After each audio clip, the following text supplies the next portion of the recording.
Les mystères de Stonehenge. Par son aspect monumental et le mystère de son origine, le site de Stonehenge est le plus populaire des îles britanniques.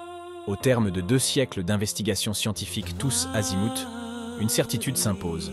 Les alignements de monolithes correspondent à des tracés astronomiques. Les bâtisseurs de Stonehenge sont inconnus à ce jour. On sait avec certitude que les Celtes, qui ont témoigné que peu de respect pour l'édifice, n'en sont pas à l'origine, et qu'il ne s'agit encore moins d'un lieu cérémoniel druidique. Si les premières traces d'occupation remontent, avec le cursus, un enclos de pierre long de 3 km, la construction de Stonehenge commence pendant la période néolithique. Le premier site comporte une enceinte circulaire délimitée par un talus et un fossé. On a découvert le squelette d'un homme portant un bracelet de pierre, des silex et des flèches, d'où son surnom de archer de Stonehenge. Un enclos funéraire a révélé une 50aine de tombes à crémation. La Hill Stone, ou pierre inconnue, est située à l'extérieur du site, au nord-est de l'entrée principale.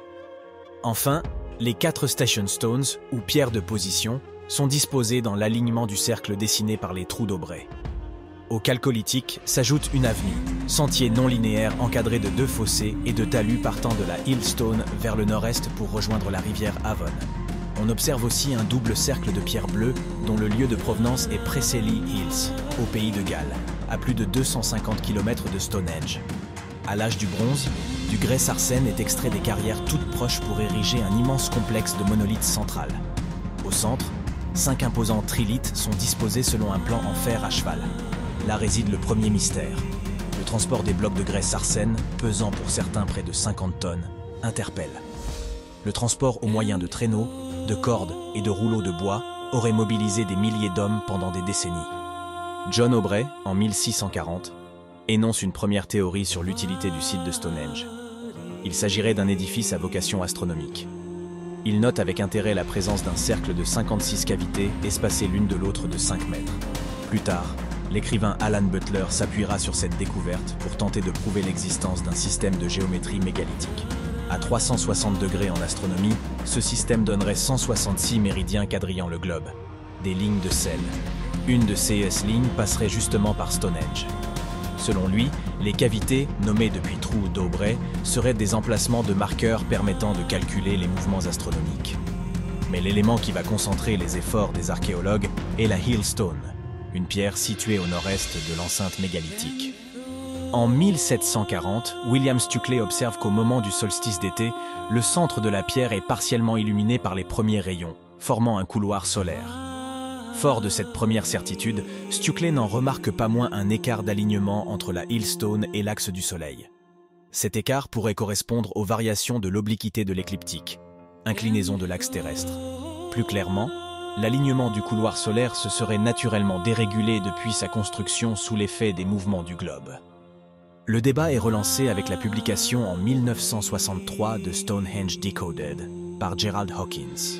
Ces travaux ont consisté à établir des correspondances entre les caractéristiques architecturales du monument et la position estimée des axes des astres en 1500 avant JC.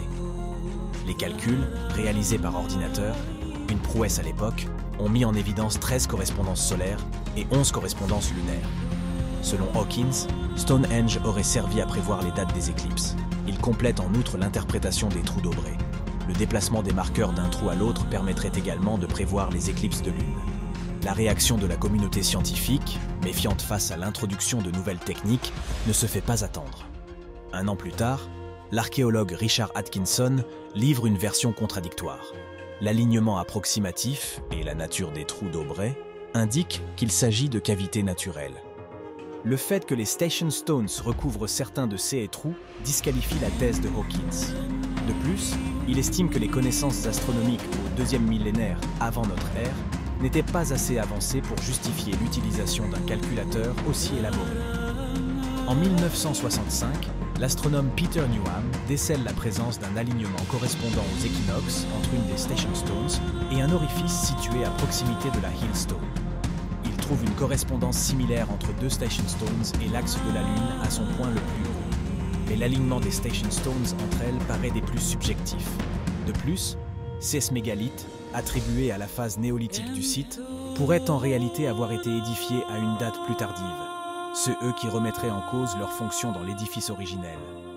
L'historien Michael Postins a évoqué la possibilité que les 5 trilithes centraux, groupe de monolithes formant un portique, représentent les 5 planètes visibles à l'œil nu à certaines périodes de l'année.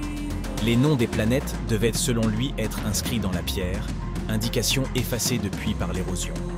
Les 2 plus petits, alignés avec l'axe solaire, représenteraient Mercure et Vénus. Les trilithes de taille moyenne seraient Mars et Jupiter, placés sur l'axe lunaire, tandis que le plus imposant serait Saturne.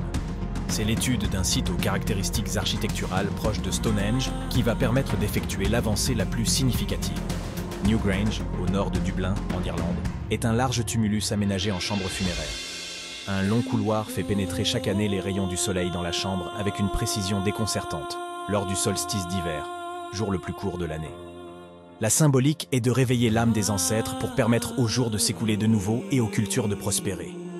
Dès lors, les archéologues s'interrogent. L'exemple de Newgrange est-il transposable? Près du mur de Durrington, à quelques kilomètres de Stonehenge, ont été retrouvés des ossements d'animaux abattus, selon les datations, en décembre ou janvier de l'année. A contrario, aucune preuve du même ordre ne permet d'évoquer une occupation estivale. La présence humaine aux abords du site mégalithique aurait donc pour objet l'observation et la célébration du solstice d'hiver. La raison est simple. Au néolithique, l'hiver est crucial pour les communautés humaines, vivant essentiellement de l'agriculture. Les journées sont courtes et l'activité du soleil, permettant la germination des grains semés en début d'année, est autrement plus importante qu'en été. Plus récemment, des théories fantaisistes se sont multipliées sur l'origine et le but des alignements de mégalithes de Stonehenge, répondant à l'engouement grandissant du grand public. Site sacrificiel païen, vestige d'une civilisation disparue, voire lieu de communication primitif entre humains et extraterrestres. Ce flot d'idées farfelues et sans fondement doit être balayé d'un revers de la main. Didier Laroche, un architecte et archéologue français, a considéré le problème de manière plus terre à terre. Selon lui, le site ne serait qu'un tumulus funéraire semblable aux édifices courants en Grande-Bretagne aux 2e et 1er millénaires avant notre ère. L'édifice aurait eu la particularité de posséder une aire centrale délimitée par 5 trilithes et d'être recouvert d'une structure en bois. Quid de l'absence de sépulture? Si seule la dépouille de l'archer a été retrouvée à ce jour, les spécialistes estiment à 240 le nombre d'individus enterrés sur le site. C'est eux qui renforceraient considérablement la thèse d'une vocation funéraire de Stonehenge. La longévité des matériaux est également un paramètre important à prendre en compte. Les bâtisseurs de Stonehenge semblent avoir éprouvé le besoin de le rendre éternel, car des efforts considérables ont été faits pour faire venir les pierres bleues du sud-ouest du pays de Galles, vraisemblablement par bateau. Cependant, la réponse à l'énigme pourrait bien être liée à un certain mysticisme. En 2008, à la suite d'une campagne de fouilles, Timothy Darville et Geoff Wainwright sont arrivés à la conclusion que Stonehenge était un grand sanctuaire religieux et thérapeutique, dédié aux vertus curatives prêtées aux pierres bleues. Leur conviction provient de la découverte de sépultures d'individus morts de maladie, dont un jeune homme inhumé avec des fragments de pierres bleues. Abonnez-vous pour encore plus d'histoires fascinantes.